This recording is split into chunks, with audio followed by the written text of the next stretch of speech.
The Final Furlong podcast is proudly brought to you by Jeff Banks Bet. Join the excitement and sign up to Jeff Banks online now to get 10% off any net losses returned as cash after your first month of betting up to £500 at jeffbanks.bet.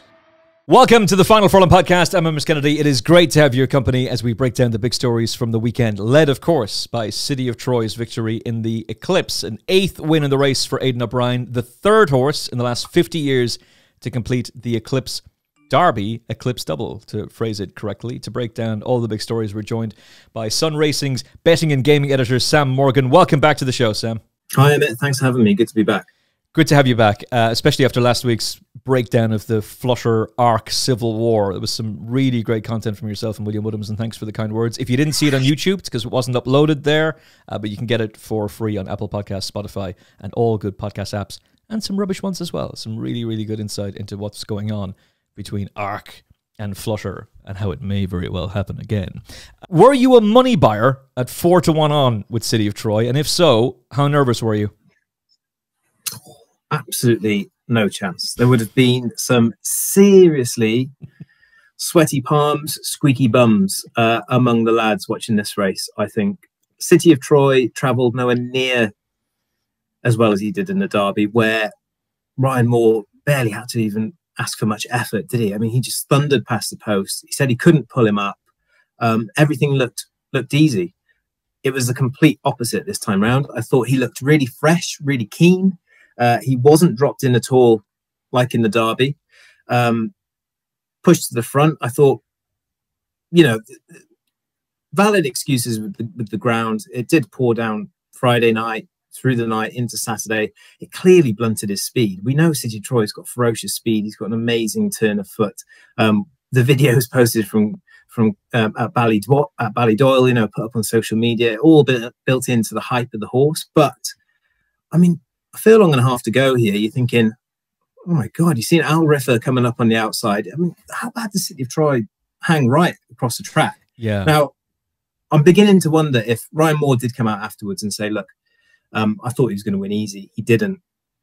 This is down to me. I shouldn't have gone up the middle of the track. And then I was wondering, you know, did City of Troy really hang, or was this Ryan just getting him over to that far side rail? Could have been a bit of both. But he really did cut across Ghostwriter, whose momentum was checked quite a bit, I thought, entering the final furlong, just after the final furlong. Al Riffer was travelling really well on the outside. Don't forget the wait for age allowance that was in the Coral Eclipse as well. But it was the win Coolmore wanted. It was certainly not in the fashion that Coolmore wanted. And just before coming on here tonight, I had an email from the Boffins at Timeform. They say City of Troy is our lowest rated Eclipse winner this century. They've given him 120. So all in all, more questions than answers, possibly. We know he wins at 7 furlongs. We know he wins 1.5 miles. We now know he wins 1.25 miles. How well does he win at 1.25 miles? Look, depends where he races next, right? He could absolutely hose up again if he gets his ground. But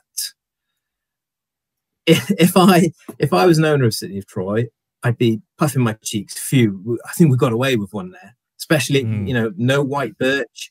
I mean, what a race that would have been if White Birch had turned up. He got the job done, but that's about it, I'd say. Yeah, I agree. This sort of goes back to Michael Tabor's He's Our Frankel.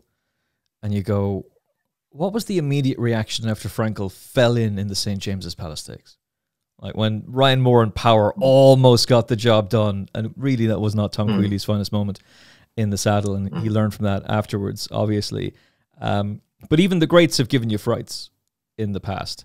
I think there's a complete overreaction to this. I've seen people call him ordinary. He's obviously ordinary. Anybody who thinks he's great, turn off the lights as the last one to leave. He's obviously posted a low rating. But what was he taking on? How could he post a big rating? Like, it's not a massively impressive victory, but I think a lot of things conspired against him. First of all, he didn't have to face White Birch, and he would have elevated the field straight away. Now, he would have had to pull out more had White Birch been in there. There was no passenger. He would have had to pull out more for him as well. I suspect he would have. I'm thinking he would have. But there can be a conspiracy theory narrative now that this guy blew out in the Guineas.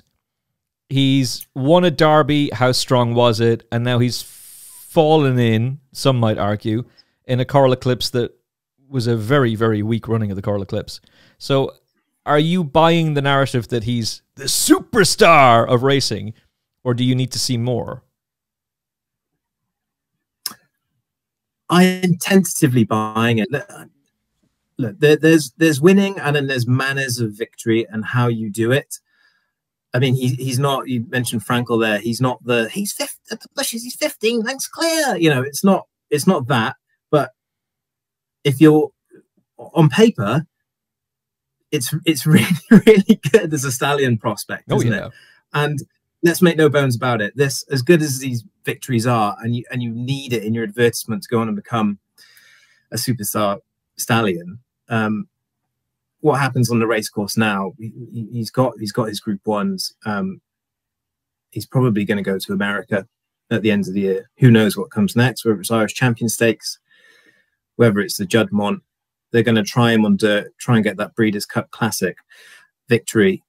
This Coolmore have invested a lot of money in making City of Troy work. They invested the money in Justify. I think it was 60 million. I was looking this up earlier. I think it was $60 million they paid.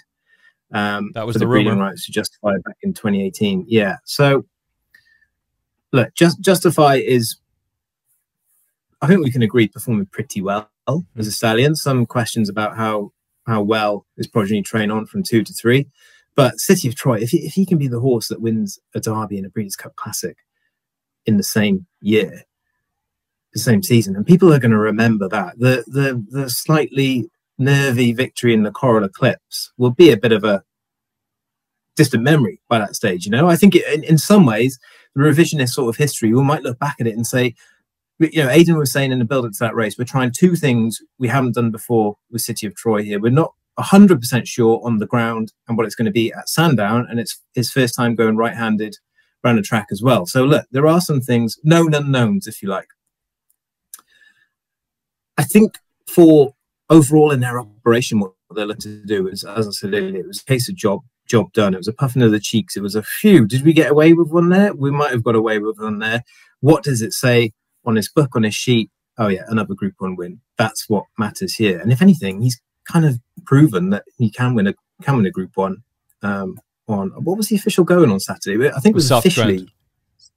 It was soft ground. Okay, so look, he's done that as well. So it's ticking another box there, really.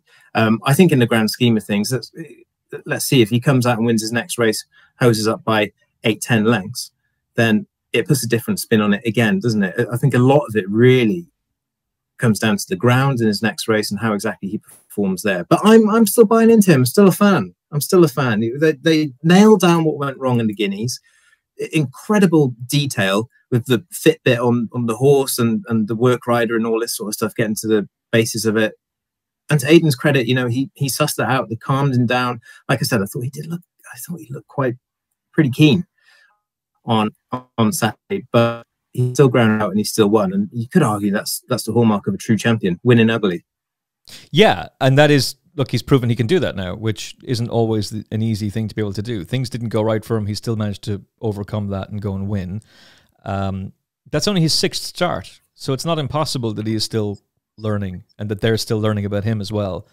Obviously, things did not go to plan in the 2000 Guineas, for example. So I think if you were to say to people back then, this horse is going to win his next 2 starts and they're both going to be Group 1s, I think a lot of people would have gone, nah, he hasn't trained on. And I don't think it's fair to say who, but there was somebody on X. I'd be more than happy to talk to him on the podcast. I'd love to do that, actually, in fact.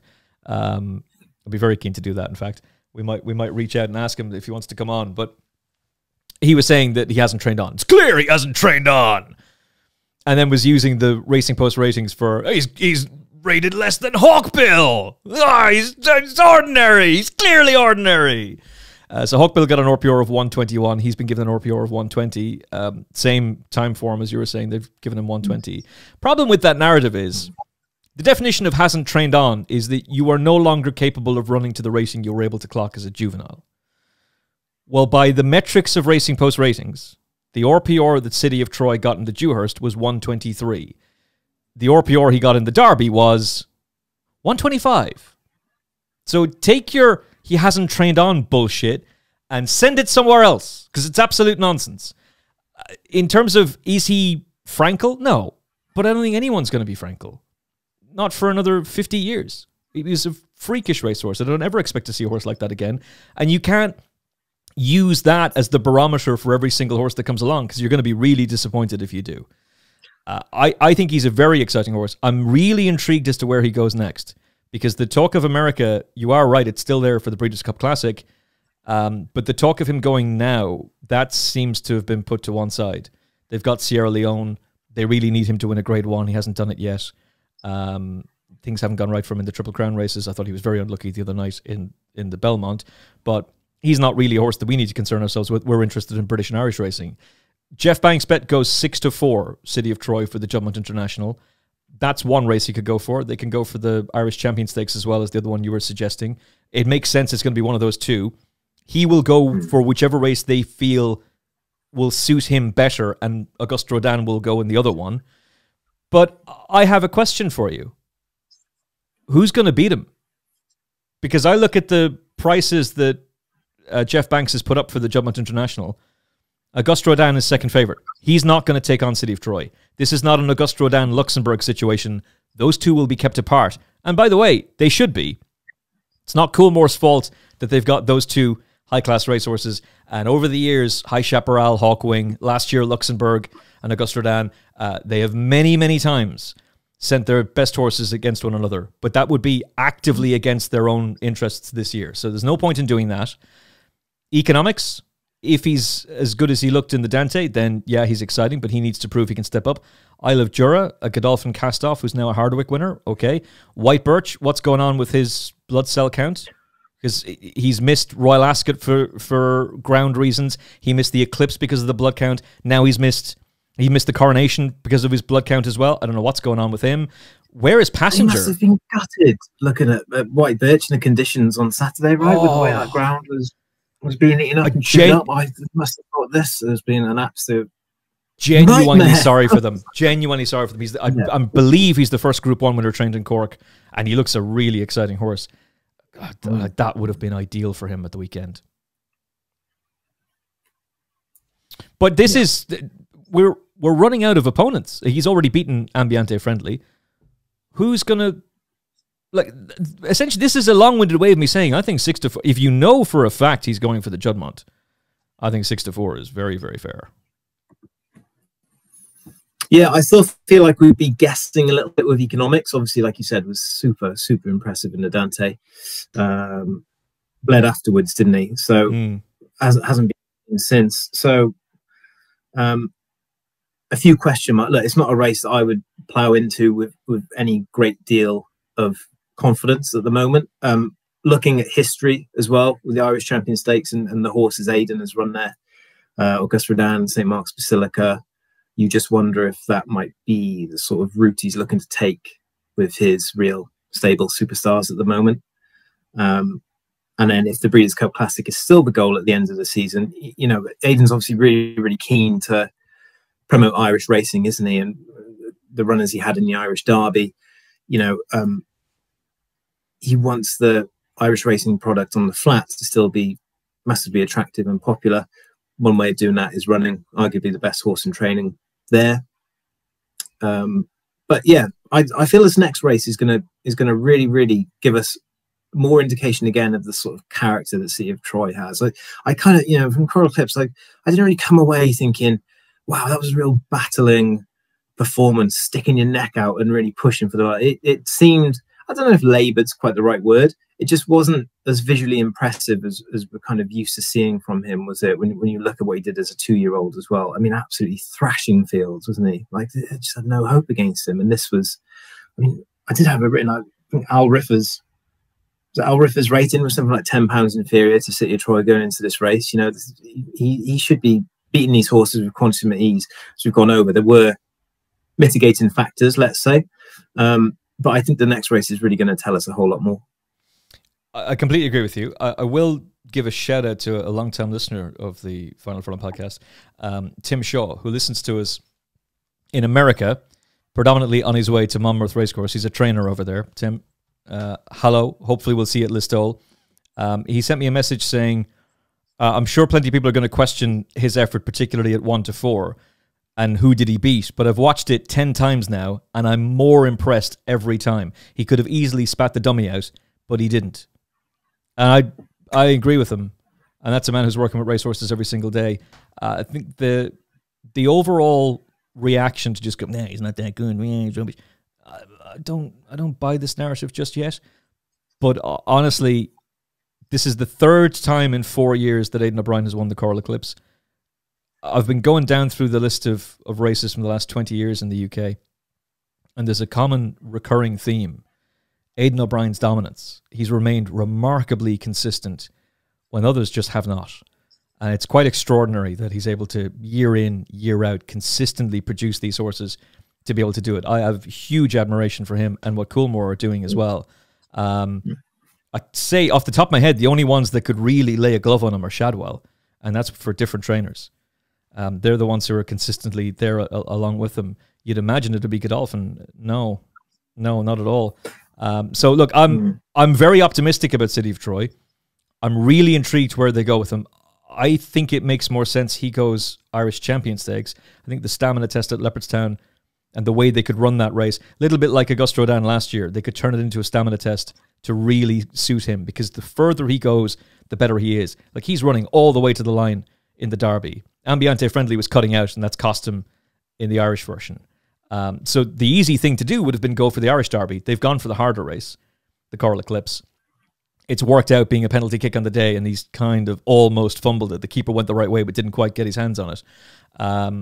So look, I think they'll go Irish Champion Stakes with him, which means 4-1 about Augusta Rodin for the Jumpman International with Jeff Banks is massive. But this is all total speculation at the moment. I'm completely guessing, but that's how I would put them. What is the distance between the King George and the Juddmonte this year? How many weeks of gap is there? Juddmonte is 21st of August.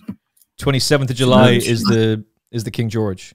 So you've got 3 weeks, 3.5 weeks. Yeah. It's going to... Do we know Augusta Rodin is going for the King George? He's priced as though he is. I think his end of season target's Japan Cup, isn't it? So yeah, probably quite a...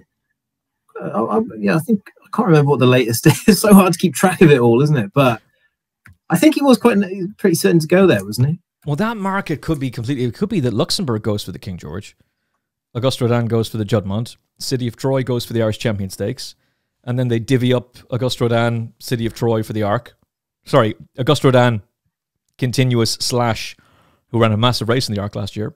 Continuous is another one for the King George who could end up there. So Augusta Rodin, Luxembourg, who's had 2 cracks at the Arc already and has failed both times. Continuous, they go for the Arc, and he goes to America. So we're probably going to see City of Troy. I'm going to guess Irish Champions Weekend and then America, which is kind of depressing because that means there's only 2 more runs left in his career. They'd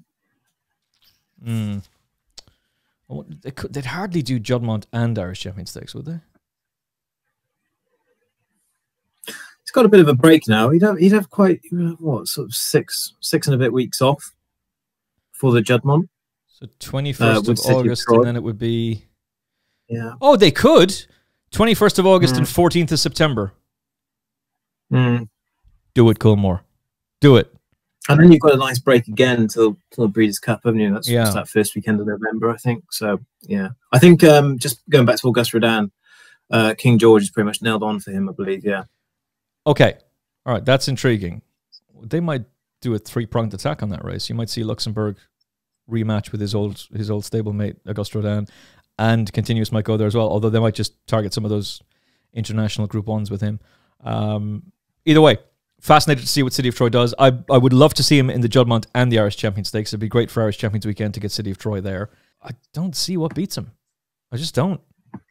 You know, there's not. If he gets his ground, I think that's what he's gonna just relish that test, I think, and I think that could be a bit of a good thing for him there. Yeah. Yeah, I think 7-4 is 7-4 for the Irish Champions Stakes. 6-4 with Jeff Banks bet is fine. If you don't have your Jeff Banks account yet, Sign up now using the promo code FFP500 and take Jeff's money with our excellent sign-up bonus. It is available for you now at jeffbanks.com. This is a paid advertisement from BetterHelp Therapy Online. Have you ever found yourself comparing your life to others? With social media, it's so easy to look at someone's Instagram and think, wow, they've got it all together. But let's be real. Everyone has their struggles, and often what you see online is just a highlight reel. One thing I've learned is that comparison can really steal our joy. Instead of focusing on what others have, therapy can help you center on what you want and how to achieve it. It's all about becoming the best version of yourself. Now, whether or not you've been in therapy, it's important to know that it's not just for those who've gone through major trauma. Therapy can teach you positive coping skills, how to set boundaries, and empower you in your day-to-day life. If you're considering starting therapy, why not give BetterHelp a try? It's entirely online, making it convenient and flexible to fit into your schedule. You just fill out a brief questionnaire to get matched with a registered therapist, and you can switch therapists at any time at no additional charge. With almost 5,000 therapists in the UK, BetterHelp provides access to mental health professionals with a wide range of expertise. Stop comparing and start focusing on what truly matters with BetterHelp. Visit betterhelp.com/furlong today to get 10% off your first month. That's BetterHelp, HELP.com/furlong. This has been a paid advertisement from BetterHelp Therapy Online. Carl Challenge, just briefly talk about Cicero's gift. He had quite a layoff. It's another win for Billy the Kid. What a jockey. Charlie Hill's now talking about supplementing him for the Sussex Stakes, and if they were to get a wet track like they did last year, that would really suit him. This horse, when I was looking through the cards, I was saying to my colleague, Cicero's gift, this is interesting. How could you back him? What was it, 352 or 82 days off, whatever it was? You just look at the races he was running in previously and this massive drop in grade, and he just leapt off the card, didn't he? But I mean, it's just, unless you're in the yard or you know these things, it's very, very hard for you to back him. But I thought he was really, really impressive. I actually thought he looked a bit of an awkward ride going from the 2 out to the furlong out. But he knuckled down really well. I think Billy, all credit to him, got a really wonderful tune out of this horse. Do you know what? The Sussex Stakes over a mile. I wouldn't be surprised. Now, I was reading some of Charlie's quotes. If they go a little bit further with him, I thought he shaped like a horse who could potentially go up in trip as well. I thought first run back in, let's call it a year. It was pretty testing by the time they actually raced at Sandown, wasn't it? A stiffish finish. I wouldn't be surprised if they look. I think Charlie mentioned there's a 1 mile 1 race at Goodwood, which could come under consideration as well. Name of it escapes me. The level of it escapes me, but they obviously see him as a group level horse now, don't they? And, you know, I hope that partnership with Billy Loughnane continues. I was just looking up some of his stats earlier. He's still only 18. Still only 18. Career winnings of over £2.5 million. Probably on his way to buying a lovely, massive detached house somewhere in a nice Mercedes or something like that. You know, I mean, you shouldn't be doing these things at 18, should you? You shouldn't be this successful at 18. It's sickening. It's absolutely sickening. But all credit to him. He's been absolutely brilliant. The scenes at Ascot with his dad, you know, the winners enclosure there with the tears and the hugs, and you just felt. If you've been watching the all-weather through winter before last and you've seen his name come through and he's getting some rides, and he was riding a lot for his dad to start out, wasn't he? And to see that progression to being in a winners enclosure at Royal Ascot was actually really, really good. So it was a great story for racing to really latch on to and try and promote. And I mean, he writes himself, you know, Billy the Kid. I'm not sure how much longer he can go on using that nickname. Probably stop a bit once you hit 23, 24. Once you hit mid-20s, it can be a bit tough to have that moniker still. But yeah, great. I'd love to see that. I'd love to see that partnership continue. I really felt like Billy got a lot out of this horse here. He looked to me like he was still trying to figure out what he was doing. Maybe 3 to 2 out, 2 to 1 out. But I thought, yeah, he just knuckled down really, really well. It was pretty convincing winner for me. Yeah, just gutted I didn't back him. I just thought I can't. Well, there's too many unknowns to get back this horse. That's what I mean. It was such a deep race. You've got Perosso, who's won the race before and has got really good form. You've got Holloway Boy in there, horses who've run well in the Hunt Cup. I've got a good record in that race over the last, I think, 5 years off the top of my head. So you're going up against hard fit rivals. The thing that was bothering me, selfishly, as I was watching Racing TV's coverage afterwards, was I was kicking myself going, oh man, I remember interviewing Charlie Hills last year, and he was unbelievably confident going into the St. James's Palace Stakes. Like, to the point that you were like, should I just back this horse for this race? Like, he was expecting a really big run. It didn't happen, but they were pitching him in at the deep end with very little experience, and they were expecting fireworks. So they've always known he's a group horse. It's a little bit like Kevin Ryan with Triple Time last year. Like, they knew he was a group horse. It was only a matter of time before he performed. And look, he's got to go and prove that he can do it now, but clearly he's capable of stepping up to that level. They might not want to hear this, but Jeff Banks is going even money about Rosalien. Henry Longfellow's 4-1. Notable Speech 5-1. Hatem worried to rock up for the Sussex is 7-1. You've got Sharon as big as 8-1. A Group 1 winner last time out. And Spiral 16-1 if they go there. And the talk is she will drop back and trip. Do you really want to go and take on a field that deep? Or could you not just go for the Group 3 that Baid won a couple of years ago at Goodwood? Like that race over a mile, either the mile and 1 race that you talked about or the Group 3 over a mile at Goodwood. It's part of the Glorious Festival. It's a Group 3. It's going to be pretty easy to win, I would imagine. That's where I'd take him if you were mine. I think, yeah, it'd be interesting to see how quickly, he's a 4-year-old colt, so it'd be interesting to see how quickly they want to progress his career and you know, whether he keeps racing as a gelding or if he goes on to get black type and potentially becomes a stallion prospect. I don't really know what they quite see for him, but just quite an interesting predicament they find themselves in now, I think, with how high he could go.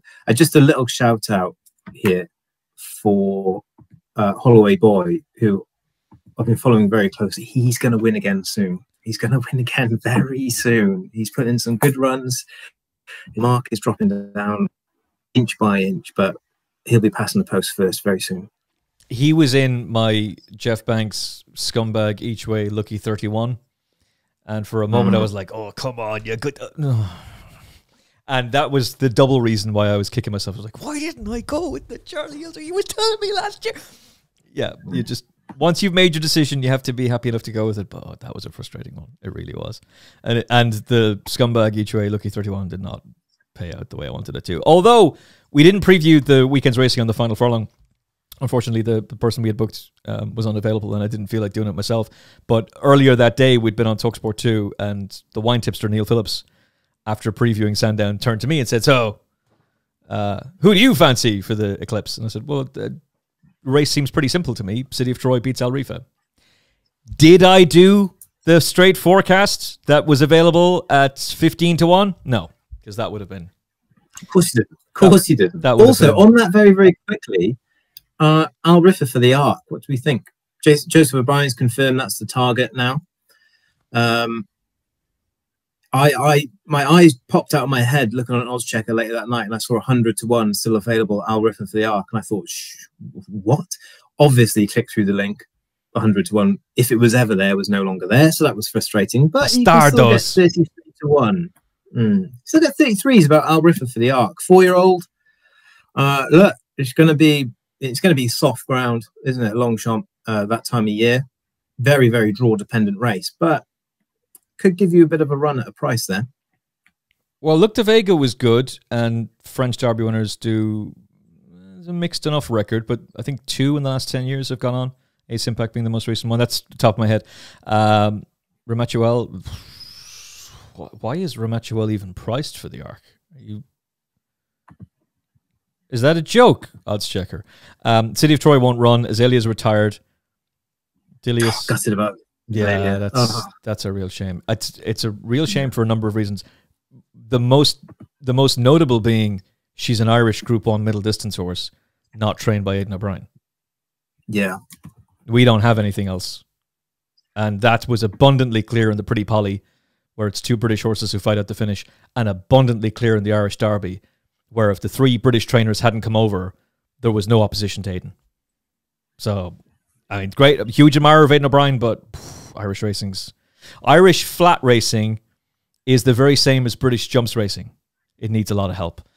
Auguste Rodin would be ground dependent. It probably wouldn't get his surface economics. Yeah, maybe. Jeez, that's a reasonable price.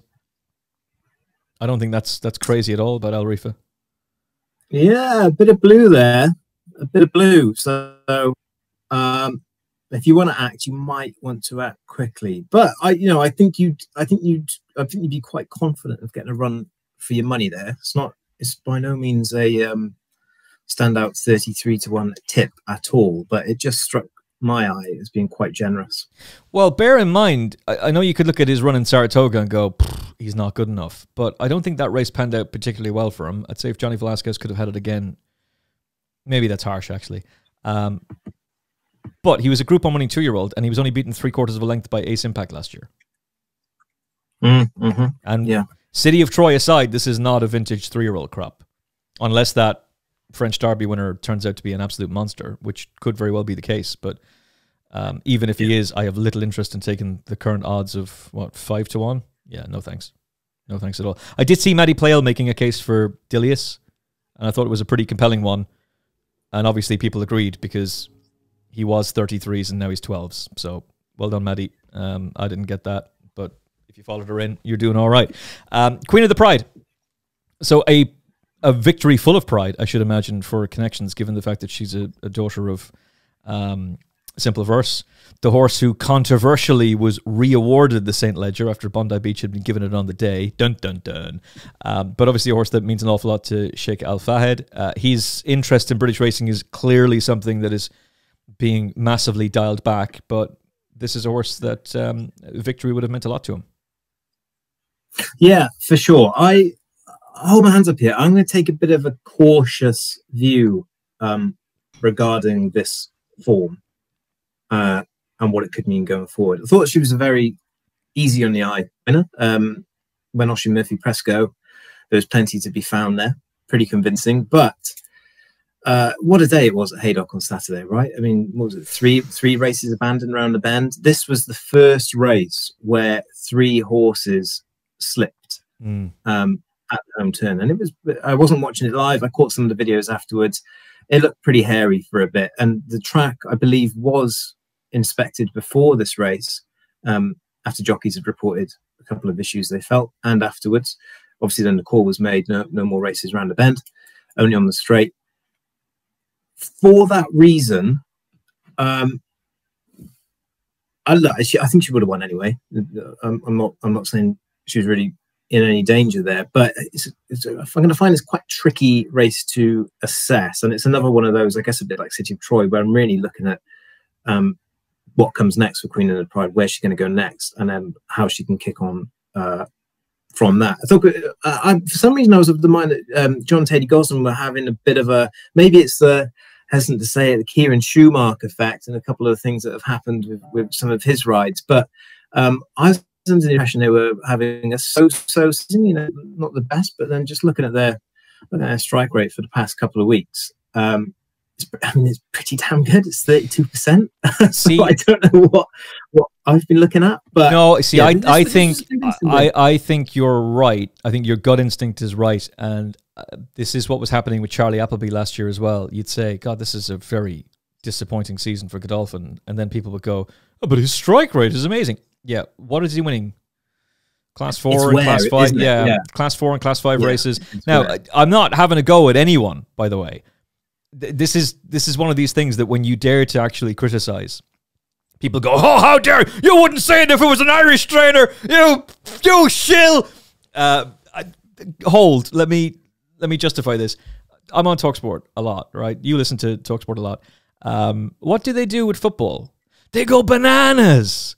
Southgate's a loser. You got to fire Southgate. England will never reach it. Oh, Southgate's a genius. He's a legend. Right?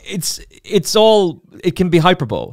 But one of the big things in sports commentary is criticizing failure and pointing out when things are not going right and asking questions as to why it's not going right. And I think that the Goslings themselves have been on record saying, like, last year wasn't the best of seasons for them. They didn't really have a whole lot of, they had no 2-year-old talent. And that was going to hold them back this year. So this is sort of a transitional year, which seems to be being completely ignored when Kieran Schumacher is being assessed. Because then it's just, oh, Schumacher, what a clown. Oh, get rid of him. He's not good enough. He doesn't have the firepower yet. He just doesn't. You need to give the guy time. And when the firepower is there, Kieran doesn't get to ride them. It's Oisin Murphy gets to ride Roaring Lion at Royal Ascot. The William Buick gets to ride Trawlerman at Royal Ascot. You know, all of these horses are with somebody else. So I wouldn't be having to go at Kieran Schumacher just yet. I didn't think the Emily Upjohn ride was great, to be completely honest. And I know some people were saying, oh, what could he have done? I thought he should have held on to her a bit longer. But that's about the only one that I would be heavily critical of him for. And I wouldn't even be that heavily critical of him. But I do think that the strike rate sort of masks what has been a somewhat disappointing season for them. And there's been some performances this year that are just, like, clearly the Gosdens have sent horses to the track not fit. Inspiral wasn't fit, very, very evidently. The filly that George Strawbridge kept in training to try and win a Group 1 this year, when she made her comeback in York and got buried by Blue Stocking, she clearly wasn't fit. So what is Kieran Schumacher supposed to do if the horses you're riding aren't ready? Like you say, you've got to have the firepower, haven't you? If he is in all but name their number one jockey, but like you say, due to the certain owners want to ride their horses, then I don't know. It's a weird kind of number one jockey relationship in that regard, I guess. The Gosden Yard is so big, so powerful, so respected. Everyone would love to have a horse in training with them. You know, a lot of the time, like you say, Kieran won't be riding the best they have, really, the best firepower. And case in point with Queen of the Pride, right? That was Oisin again. So I think ultimately filling the shoes of Frankie Dettori is an impossible job. Most people on the street, if you mention Frankie Dettori, will still go back to the Magnificent Seven at Ascot, won't they? So to the person in the street, that's the kind of level that Kieran Schumacher's going to have to get to. But I mean, you can only give the bloke time. He's been given this opportunity because they trust him, and it's a long ball game. You're going to have to be patient with it. The same as, you know, a horse might not show much at 2, a little bit more at 3, turns 4 and becomes a bit of a superstar. Let's say like White Birch is a kind of example of how that's happened. Maybe in a similar vein, we have to look at jockeys and their bedding in period at a massive yard. All of a sudden, Kieran's got all the lights on him. Every ride, Emily Upjohn in particular, like you say, right to critique that one. But, you know, all of a sudden it's every single ride. And then the winners that are not remembered are the Class 5s and Class 4s at Yarmouth and the Class 3s wherever else. You know, it all comes down to the big game player. I think he deserves a bit more time to try and not justify his position, but, you know, to have the really, really big Group 1 success for the Gosdens. But yeah, it's going to be hard when a lot of their best horses are ridden by other jockeys. Yeah, it's a fantastic job, but it's also like, oh really? So I don't get to ride that horse because James Doyle is going to be on? Okay. Oh, I can't wait to ride Running Light. Oh, wait. Oisin Murphy's going to be on. Oh, I can't wait to ride Troll. Oh, no, actually, William Bowie. Yeah, there's a lot of those horses are going to be with other people. And that would have been the same if Frankie was there. It wouldn't have mattered. So it's a difficult job to take. If Kieran Schumacher was to go, screw this, I'm going to Australia and I'm going to be based out there and win more prize money and have an easier life. Or go to Hong Kong and get paid fortunes out there. I think Andre Azzini's won 8 million in prize money. So assuming he gets 10%, which you don't get 10% in the UK, you get 6.8% for a win, 3.5% for a place. Be a jockey in British racing. Oh, it's so rewarding. I think they do get 10% in Hong Kong. If they do, Andre Azzini's won 800 grand this year. Harry Bentley's on 350, I think. There's 2 racetracks. He loves out there, doesn't he? Yeah. There's 2 racetracks. Yeah. You don't have to be spending... I was talking to a jockey last week for TalkSport. 4.5 hours he was driving to get to a racecourse. Yeah, it's not easy. It's not easy at all. And it does intrigue me that there's this narrative that, oh, Kieran Schumacher, oh, he's failing, no, he's not up to it. But then people are saying, oh, no, the Gosdens are having a great season. How dare you look at his strike rate? You can't look at it that way. It's multi-layered. It's a tiramisu. Yeah, for sure. For sure. Just quickly, back into racing in Hong Kong, like you were saying there. I know that because there's so much money, then we ran a feature. I think my colleague Jack Keane spoke to Axeni when he had not long gone out there, and he was talking about how ferocious it was for the agents to get rides for the jockeys out there, you know. But also with that comes the way the sport is funded out there, the kind of great, in a way, job security, because they're racing for so much money. Then you know that one big race win or group 2, group 3 or whatever, you know, you're going to have a run of several of those to get even anywhere near the equivalent prize money in Britain, aren't you? So while, you know, a handful of jockeys perhaps have a bit of a monopoly out there, it's also kind of good for those, even if you're not necessarily winning, you're still picking up big checks for 2nd, 3rd, 4th, aren't you? And I can imagine it's absolutely no surprise to me that so many choose to go out there and stay there. You know, Sylvester Sousa's come back, hasn't he, obviously, but I'd imagine it's a pretty nice way of life. Well, it obviously didn't work out particularly well for Sylvester in the end, but initially things were going great for him. And there was an article, it might have actually been The Sun, I can't quite remember. I don't want to mislabel it, but somebody was pointing out that Sylvester de Sousa had won more money in 7 weeks in Hong Kong than 7 months riding in the UK. I think it was The Sun. Come on. Yeah, sunracing.com for more information, ladies and gentlemen. That's mad.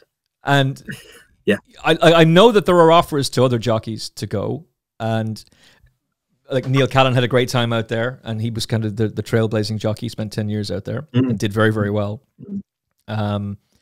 But I do wonder how much longer it's going to be before a British trainer, or an Irish trainer for that matter, decides they've had enough and they go there. And it's a slightly different system. But if you think about, like, I spoke to some, the last month I've spoken to some very high profile trainers. Not one of them has said, oh yeah, everything's great. They've all, on record, said, no, it's very tough to be a trainer right now. There's no money in it. Unless they're training for a major corporate bloodstock owner, it's a struggle. It's a real struggle. And the prize money in Hong Kong is just on another level. Lifestyle will be different. You're training on the track. There's only 2 race courses to go to, and you don't have to worry about breeding. You don't have to be doing the whole, well, this horse is an absolute superstar and we're already getting calls for mares. If you're building a horse up, you don't have an owner saying, yeah, we're not going to have that horse in training as a 4-year-old. He's going to be retired at 3. They're all geldings. There's no bloodstock operation out in Hong Kong, aside from a private one that they're running themselves. So it's a very different way of life. More prize money. The expectation level is going to be high. Obviously, there's going to be a lot of demand on you, but your facilities are there on track. You've only got 2 race courses to go to. There's far more money to acquire horses, and you don't have to worry about training a horse that's going to be a bloodstock champion. Like, these horses will continue to race as long as they're sound. Why wouldn't you go? Yeah. I've also heard the press trips. I haven't been on one personally, but apparently the press trips are to die for as well. So, you know, any other journalists out there listening, get yourself over to Hong Kong. Apparently. I'm still waiting for my invite, but you never know. It might come someday soon. You know what you and I need to do now? We need to tag Hong Kong Jockey Club on this. Yeah. We need to upload this clip to Twitter and say, Hong Kong Jockey Club, Sam Morgan and Emmet Kennedy would love to go over and talk about how amazing I'm fed up of hearing Maddie Playle talk about how amazing Hong Kong is. I would like to experience it. And then to be able to say, oh, you know what, Maddie, you're right. Yeah, this is actually really, really good. This is great. Now I understand what all the hype is about. Yeah. So we'll do a Final Furlong podcast special from Hong Kong. Maybe we could do like a listener giveaway as well. That would create a bit of buzz. A listener and one of their family members or friends can come and join us in Hong Kong, and we can all be shills on the gravy train. Let's make it happen. Tim Carroll, make a phone call for us. Emmet Kennedy. God, Jesus they won't stop signing up, will they? You're going to be really stuck if that's your prize. My God. But yeah, Hong Kong Jockey Club. Sam and I are willing to be bought. I mean, we're willing to go. and B Shields. I mean, praise the great work out there. Yeah, no, I'd love to. I need to travel more and need to do more racing travel as well. So that's something I'd like to do. This episode of the Final Furlong podcast is only possible with your support, listening and watching, and with the support of our sponsors. So give me 60 seconds to tell you about Jeff Banks Bet. Betting on horse racing used to be very simple. It was us, the punter, versus them, the bookmakers, the old enemy. But today, betting with online bookmakers is zero fun. Online betting companies promise you the world, but if you have the nerve and the audacity to place a winning bet, they will make you jump through endless hoops just to access your cash. It is not fair and it's not fun. And betting is supposed to be fun. Jeff Banks is different. He's one of the most recognizable faces in British racing. He's got pitches at racecourses all across the United Kingdom. He is a true horse racing fan. And while Jeff very much promotes responsible betting, he is standing up and fighting back against these insane affordability checks. Affordability checks that will destroy the levy and kill British racing. Sign up to jeffbanks.bet right now. Use our promo code FFP500, and not only will you get access to a bookmaker who values your custom, who is a racing fan, but he'll give you best odds guaranteed on British and Irish racing, and he'll give you 10% cash back on net losses after your first month, up to £500. Gamble responsibly, 18 plus only, begambleaware.org. It's tradition refined with modern tech and unbeatable odds. Use our promo code FFP500 and place your bets now with Jeff Banks Bet. What was your overall reaction to what was happening at Haydock with the horses slipping? So the three further races that were around the bend, they had to be cancelled. Oisin Murphy was saying afterwards he was very sympathetic to the ground staff that really you couldn't have foreseen it happening. I have to say I agree with him. I thought this was a pretty impossible situation for them.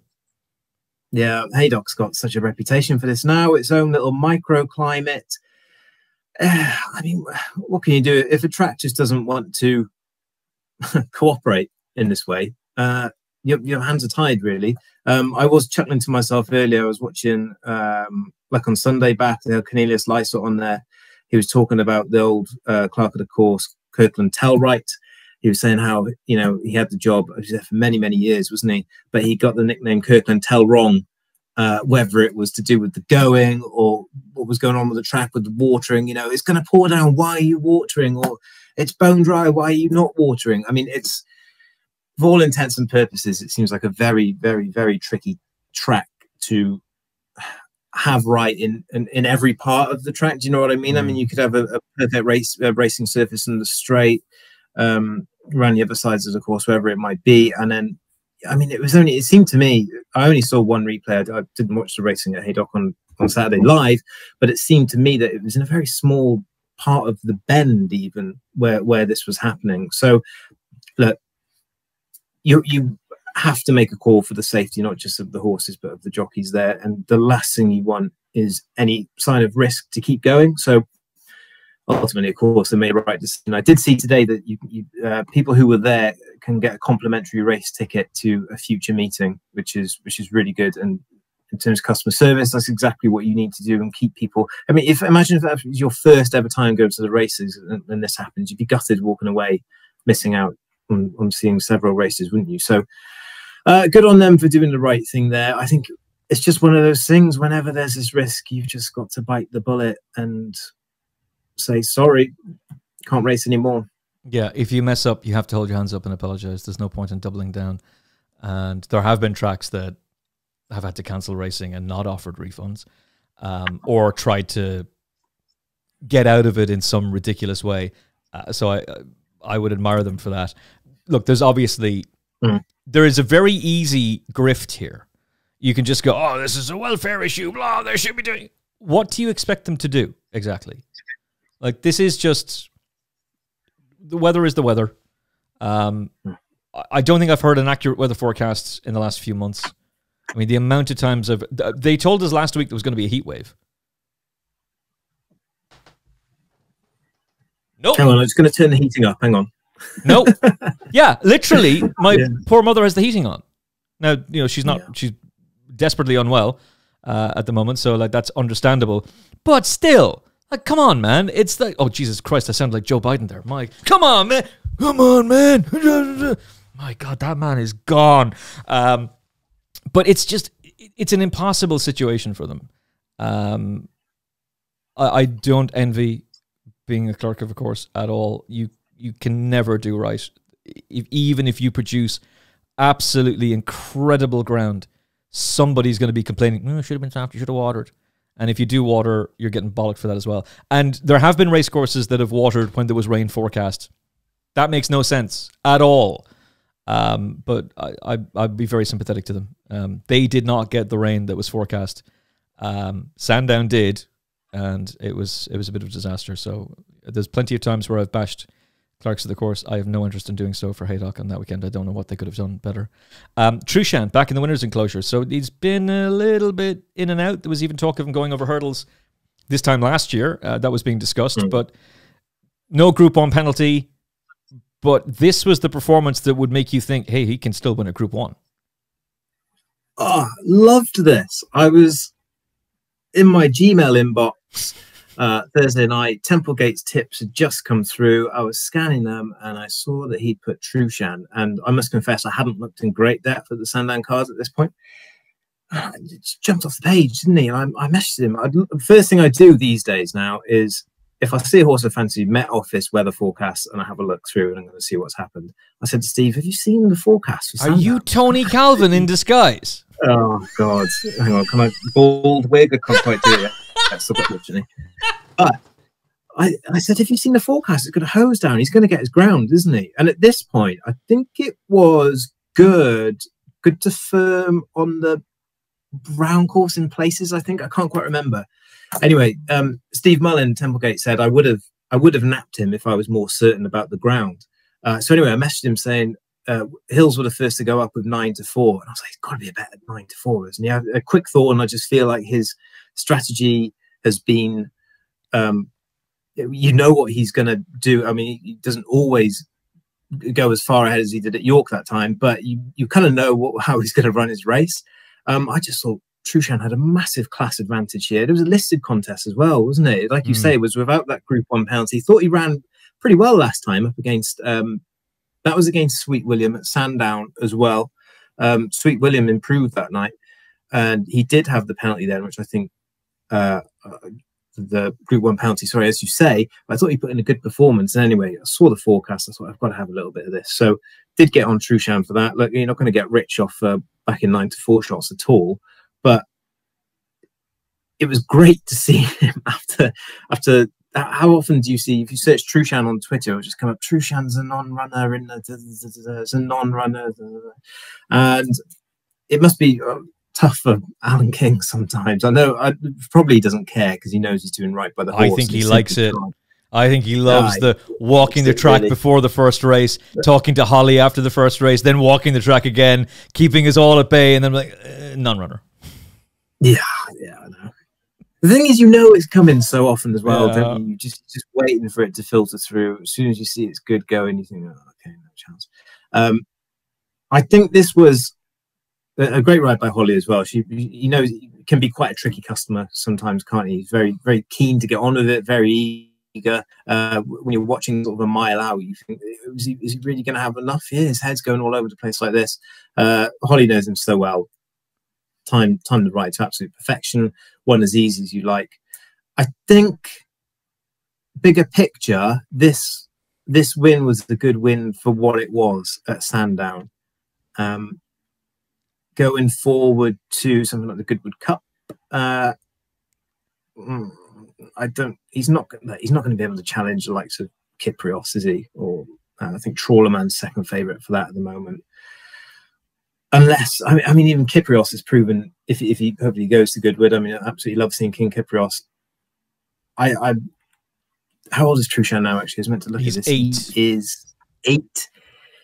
He's been going, what was it, 29 runs, 16 wins, nearly 2 million quid in prize money. He's an absolutely fantastic servant. I've got a feeling his time at the very, very top tier Group 1 staying races is over.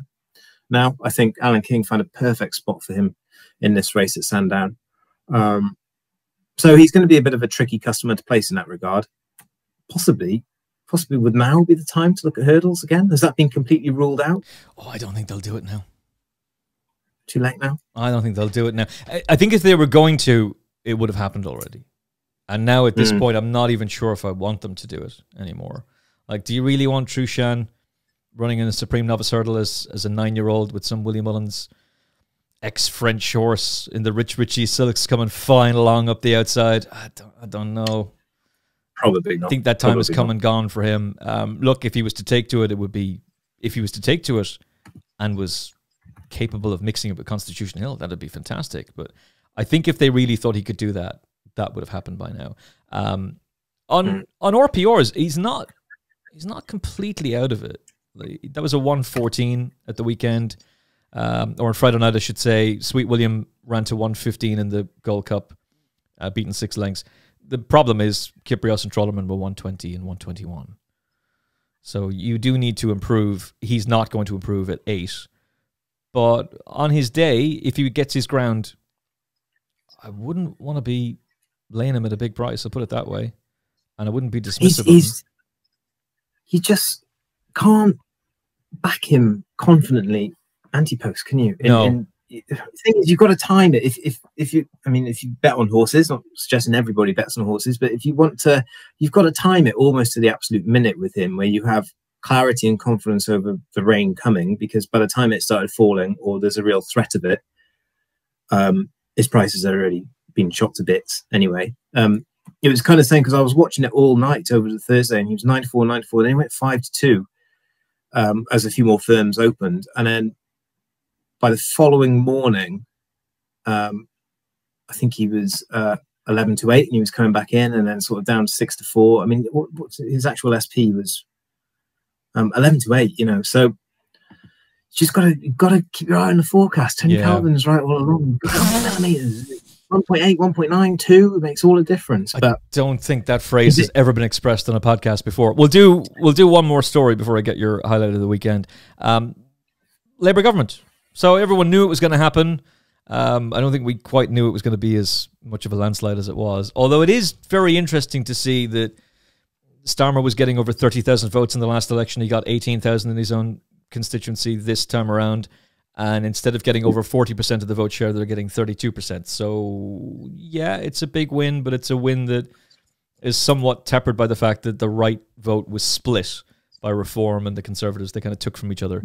That being said, we have a new Prime Minister, and the First Lady, if you want to call her that, his wife, Lady Starmer, went to Sandown the very next day.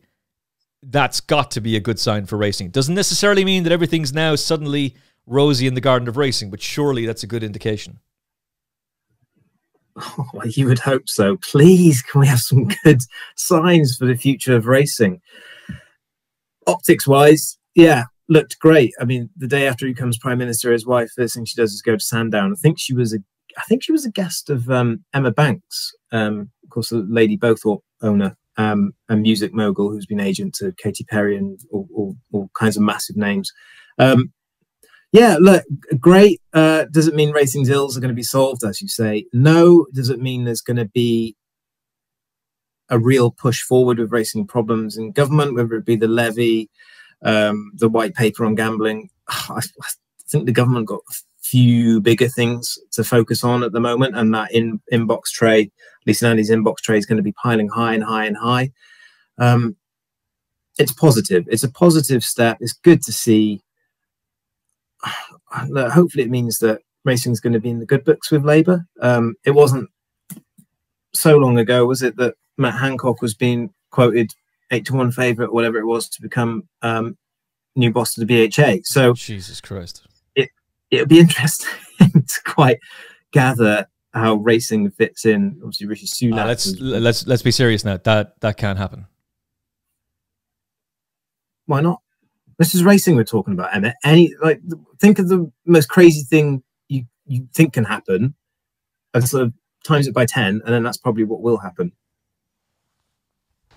This is racing. It doesn't make sense. Well, I mean, Dido Harding did get that position at the Jockey Club. That was initially an unpaid position. I believe has that changed now? Irrespective of I mean, that's staggering. You know, for all the people who say, "Oh, the Jockey Club are listening." The Jockey Club. Dido Harding, really? And if there was one thing that came out of that election, and I was watching all the coverage, I'm a bit of a politics nerd, so I ended up staying up quite late to watch that. And then the French election as well, which was really interesting to see how the left were combating the rise of the far right. And thankfully, because I don't think we need the far right in power in Europe, that brings back memories of history books all over again. That being said, though, you can't be that dense. That, like, to watch what happened with the election, it is very clear that people are still extremely angry, and rightfully so, over COVID. And I bought into the entire narrative. You're looking at a guy who got 3 vaccines, 2 boosters, and I got COVID 4 times. If you are adhering to the CDC guidelines, and obviously for YouTube's guidelines, I have to say the vaccine is safe and effective and works. You should get a booster for breakfast. Boosters are fantastic. They work so brilliantly. Again, 5 of them, 4 times I got COVID. So obviously it's super safe and effective. If you're adhering to the CDC guidelines and the World Health Organization guidelines, then you're on your 12th vaccine. If you're not on your 12th vaccine, then you know that shit didn't work. And you know that there's a real problem. And when the people who are instructing you, oh, you got to stay inside, you can't go to work, unless you have to go to work, don't go to work, don't go to... Like, all that crap, and then breaching their own rules. Oh, I've got to go drive to Barnyard Castle because I need to test my eyes. Oh, it wasn't a party. I didn't know anything about that party, says Boris. Like, the lies that were told. The people who enrich themselves with equipment that we now know doesn't work because Anthony Fauci was hauled in front of Congress a few weeks ago. And this is all now on the record. Where did you get your mask mandates for children's science from? I didn't make it up. It just kind of appeared. It's just all nonsense. The greatest lie ever told, including where it came from. And that was a right-wing conspiracy theory if you were to dare suggest that it came from a lab. And, oh, it turns out, yeah, there's a biolab in Wuhan, China that specializes in coronavirus research, and it's funded by who? Anthony Fauci. I mean, it's just staggering. So obviously, a lot of the people who lost their seats lost them because they'll never be trusted again, and their constituents were sending a message. So what in the name of God is British racing doing, even considering the idea that Matt Hancock could be the CEO of the BHA? No. I wonder. I wonder where it actually came from, other than his. Am I right in saying his constituency was Newmarket? Yeah, it is. Yeah, he rode in a charity race. Yeah, and he's put up a couple of photos online saying, "Great to be out on the gallops this morning. Nothing as exhilarating as being on horseback." All this sort of stuff. I kind of wonder. Like it was a novelty market. It was a funny story. I think there was a follow-up saying he would be open to the position. Of course he would. It's a 6-figure salary. Yeah. Like, I'll say this for him. He spoke eloquently during the gambling debate. And he's one of the few politicians who actually stood up and went, hey, you can't do this. You can't impose restrictions on sovereign citizens. And if you're telling everybody that North Korea is this brutal dictatorship and be lucky you don't live under the rule of the brutal dictator Vladimir Putin and Xi Jinping. But then you're going to go, yeah, so you can't actually bet your own money. We're going to restrict that. Where do you think that goes? Obviously, it's then going to impact alcohol. It's then going to impact... they've already done stuff for smoking. I was never a smoker, so I was indifferent to that. It didn't matter to me. I think people who were indifferent to gambling, particularly when there's a cutout for the national lottery. Are you joking? Yeah. And why? Oh, because the gambling minister might very well benefit from the lottery and different companies that he owns. Like, the levels of corruption are just staggering. But for all that he spoke well in the House of Commons during that debate, that does not erase what happened during the pandemic. It just doesn't. And it's a terrible look. You're going to Labour. You didn't have anything to do with Labour for, what was it, 13 years of Conservative rule? You didn't do anything to reach out to them during that time. It's just, no, the Tories are in power, we'll just work with them. And now your way of moving forward is to put Dido Harding in a senior position at the Jockey Club and consider appointing Matt Hancock, the man who led the COVID response in the UK. That's the man you're thinking about making the new CEO? No. They've completely lost the plot if they put him in. They really have. I'll see if I can get the market up again now. He might have shortened by now, Emmet.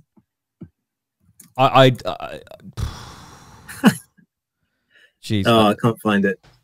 Can't find it. I know that there is this attitude from some people that, oh, let's just move on, like it didn't happen, and people want to forget.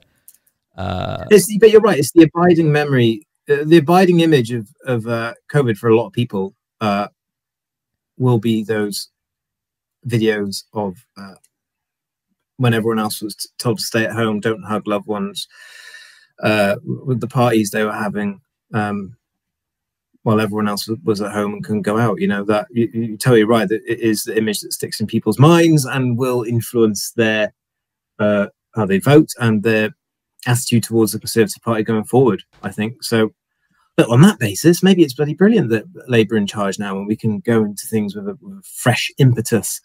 But I think, looking at it, how it actually works, while there's a new cabinet, a lot of people below the Secretary of State will, you know, the civil servants can continue, don't they? They don't necessarily change with successive governments and things like that. So it might be that if you're talking about when the BHA were in cahoots with the government to try and get something done on the levy, or what was happening with the white paper, the Gambling Commission, all that sort of stuff, it might be some of the same personnel are still there, you know, so they can pick up where they last left off before Parliament was dissolved and all the campaigning took place. So I'm kind of a bit indifferent to whether it's the Tories who are in charge of the country or Labour with regards to racing's future. I think it's important to remember how small really racing will be in terms of the issues they've got to deal with. But at the same time, you know, look, it's a £4 billion industry. It employs a hell of a lot of people. And it's the second most attended spectator sport in the UK. And everyone likes to go to the photo opportunities, whether it be Cheltenham Festival or something at Newmarket, or if it's Sandown. So look, let's be positive, shall we? Yeah. We've got the Prime Minister's wife the day after he took office at Sandown. Hopefully it means that racing is viewed, not just racing, but how, you know, racing can't really operate without betting, can it? So, and betting is the main vehicle a lot of people get into horse racing. So let's just hope that it means something good for both of them and punters can be happy. What I will say as I point my pen menacingly at the camera here is that racing will always be subject to the wider issues that affect day-to-day life, if you like. So while attendances might be down, people gamble less. Let's not. I do kind of half-heartedly applaud, you know, these efforts for Premier Race Day. Something's got to be done.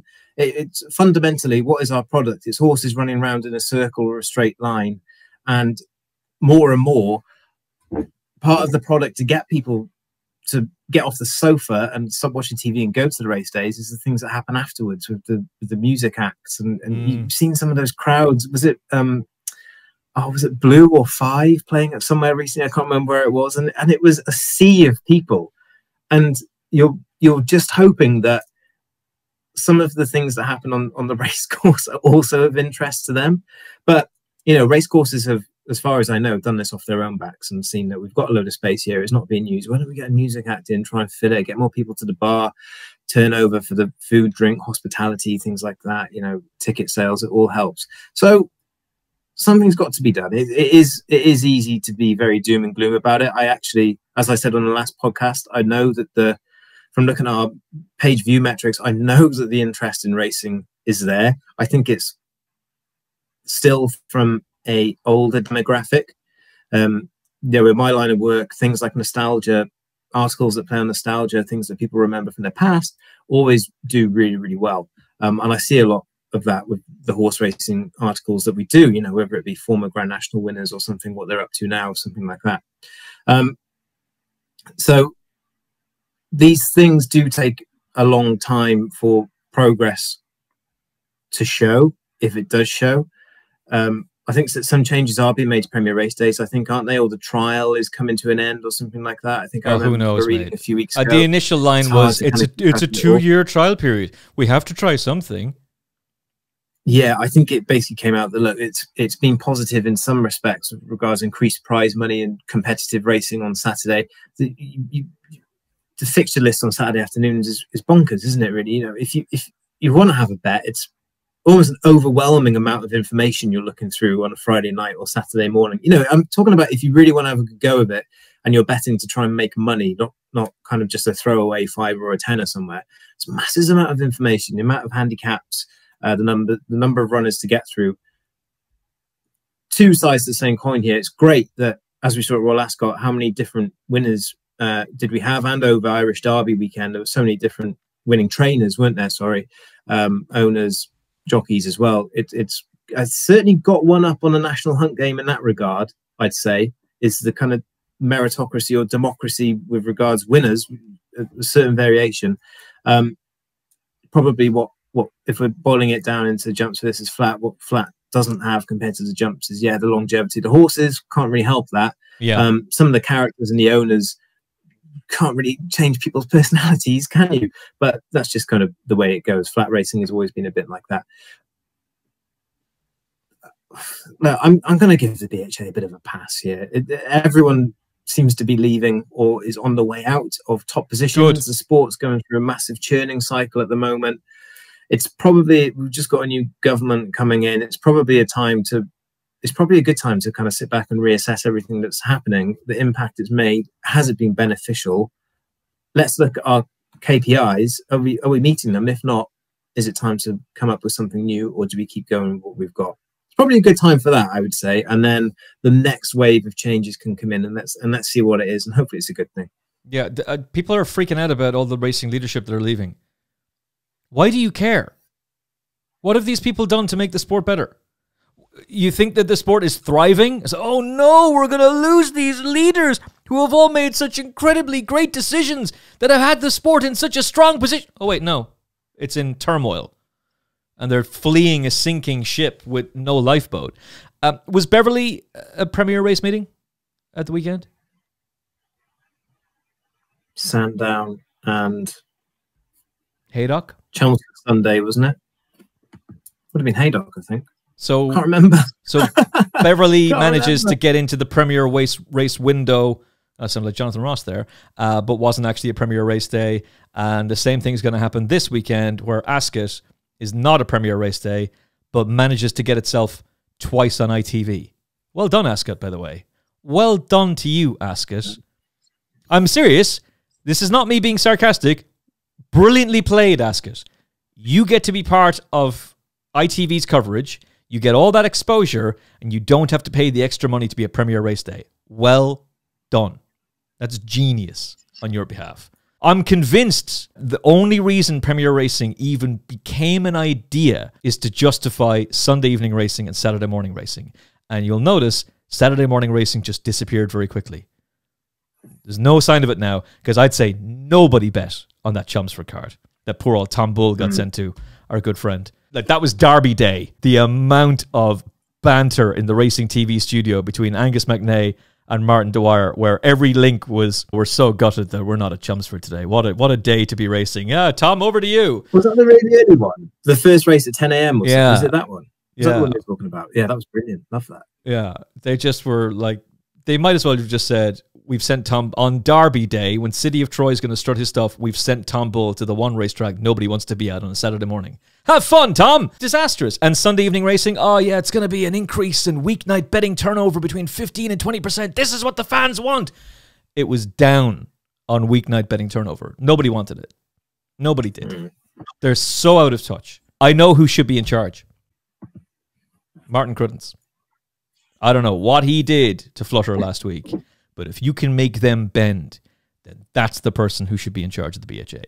And whatever you have to pay him, just do it. Get him away from ARC. Get him in there. That's the man who should be running the British Horse Racing Authority. We need leadership. We need strong, clear, effective leadership, somebody who's going to have a strategy that they can implement and enact to take the sport forward, and somebody who's going to knock people's heads together and go, enough, fucking enough of the selfish, self-obsessed way you're acting. You've all got to come together, and he knows exactly what the media rights are worth. So he knows where the bodies are buried. Martin Cruddens, get him on board. All right, that's it. What was your highlight of the weekend?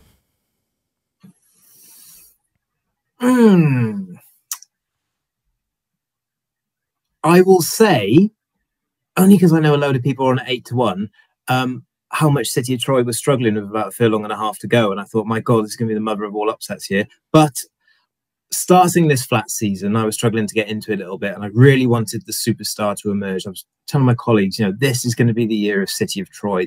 He's going to be the absolute sensation. This is going to be the name that's remembered post-Frankel. Then the 2000 Guineas happened and it didn't happen. So look, I'm glad that City of Troy's bounced back. I would have to say, from a personal point of view, because he gets a lot of stick and because he's so ground dependent, the old boy Trueshan, come on, he's 8 years old. He can go in for donkeys. He's still winning listed races when the ground's right and it's not a brilliant field. And people remember him. It's very hard to get a horse these days that people actually remember and really get invested in for a number of years. And the fact it was a little winner for me helped as well. So that'll be mine. That's a damn good answer. That's an annoyingly good answer, actually. I kind of want to take that myself. If you like this episode, a like on YouTube would be much appreciated. If you haven't hit the like button yet, well, it doesn't take that much effort. You just go there. I like you if you like this episode. How about that? And Sam will come back with a 33-1 winner in the next episode. Not a guarantee. Batteries not included. Terms and conditions apply. From Sam Morgan and me, Emmet Kennedy, thank you for listening. Thank you for watching. Likes and shares on social media, much appreciated. We'll talk to you again very, very soon. Sooner than you think on the Final Furlong podcast. We got another show to record right after this one. But look after yourself and each other. God bless. The Final Furlong podcast is proudly brought to you by Jeff Banks Bet. Join the excitement and sign up to Jeff Banks online now to get 10% off any net losses returned as cash after your first month of betting up to £500 at jeffbanks.bet.